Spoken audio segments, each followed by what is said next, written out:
What's it say? My dark side.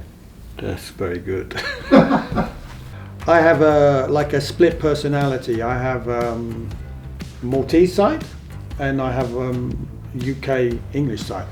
So when I was a little child, I was at school in Malta and I was climbing with my grandfather. He used to go fishing from the rocks, and the rocks are quite big. Some of the climbing things or balance are from my grandfather. I could stand on a cliff and look down the edge of a cliff. There was no fear for me to stand on the cliff.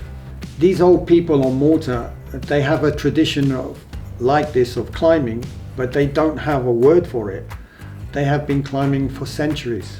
You can go to a cliff and you can climb down it and you can see where they made a hole with a hammer. And this is from 100, 200, 300 years ago. And they climb down vertical cliff. 5+ is very common to go down. 5+, no shoes. So there is some history there. First time in Chamonix was 1974, hitchhiking, auto stop. From London to Chamonix with a little friend, and we had no money, and the mountains were much bigger than you can possibly imagine. We had some stuff, but it was all the wrong stuff. To be a good alpinist, you must minimize things. You must and go a little bit fast. We were like tortoises, you understand? We had big rucksack. We were stupid, yeah. The transition for me between Britain and the Alps was an enormous jump because the scale is enormous in the Alps. The climbs in the UK are like this. The Grand Jorasses is more than 1,000 meters high. This is a good size. This is an alpinist size, you know. The first thing I saw coming into Chamonix was the Dru.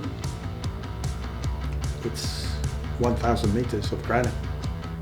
You know, I was like, I thought I would never climb it. It would look too big and too frightening. It was very exciting. There were people from all over the world, from Poland, Czechoslovakia. This was a fantastic time. There were a lot of big fights. This was the one time when the police came and they arrested everybody. Yeah, and when this massive riot, it was a riot. A little bit of French against English. Me, I was doing nothing. I never do anything bad, never. But some of my friends were doing some fighting, not me. If you have a period of 2 weeks bad weather, then everybody is batso, they are mad, huh? So you have to make some entertainment. The first time I went was a long time. I was there for 6 weeks, camping in the woods for 6 weeks with no money. So you would get very common clue, you would get very thin and you would get strong because you would run up to Montenvers and run down. I wanted to be a good all-round climber, but naturally you have to make an apprenticeship. The ice climbing part was lacking. But at this time, it was before global warming, so the glacier was down. So you could walk from town and you could play on the glacier. And it was this playing there that made me a really good ice climber, because I realized I couldn't do the great ice climbs. I had to learn. And you could boulder. You could do 3 meters, steep, maybe a little bit overhanging. And so you try to understand the problem of the ice axe and the problem of the crampon and how dangerous it actually was. Like my little friend, he fell 25 meters down a big one and he had big cuts, because there are little stones in there, and he was really cut to pieces. So after this, I never fell, never. And then he didn't like ice climbing at all, but I loved ice climbing. And at this time it was the pterodactyl. Do you remember the pterodactyl?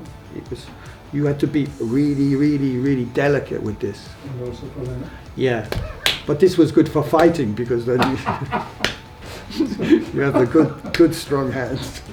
It was just fantastic. Sometimes I used to come, you know, from Italy side. You would always see the icicles on the houses. I always thought I would love to climb something hanging, but at this time, this was like a dream. Nobody climbed hanging things, nobody. But for me, I had this little idea, this fantasy, if you like, to climb hanging things from the very beginning.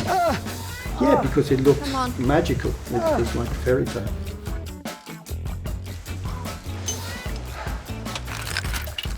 At that time, if I felt good, I would take lots of risk. It's kind of not quite steep here, so. Good on you, Oscar. Just give me slack. Yeah. Loads of slack. Okay. I never considered it Good one. super stupid. Now I consider it stupid. Thank God for that. The first alpine climbs I soloed, it made me feel special, really special. You know, you are, and to run along the ridge, you know, the arête, to run along, you felt like a pirate on the ship. You understand? My balls were, you know, in a wheelbarrow. My balls were in a wheelbarrow. Now they are normal balls. But at this time, I had a wheelbarrow for my balls. It was for mad people, really, because all the good ones, they can pretend whatever they like. They can pretend they were sensible people, but I knew them and they were all mad. They were all a little bit mad. Right, Stevie, you're responsible for what must be the most popular route on Slate at the moment, the modern classic, Kempster Dervish. Yeah. When you did it in 1982, did you think it was going to be that popular? Well, I thought so, but no one else seemed to at the time. So I suppose I was vindicated in the end. You thought it was really good when you first did it? Yeah, I thought it was excellent. Is it true that you cleaned it out with cutlery from PT? Yes, it is. Thank you, Peter. What's taking your interest at the moment?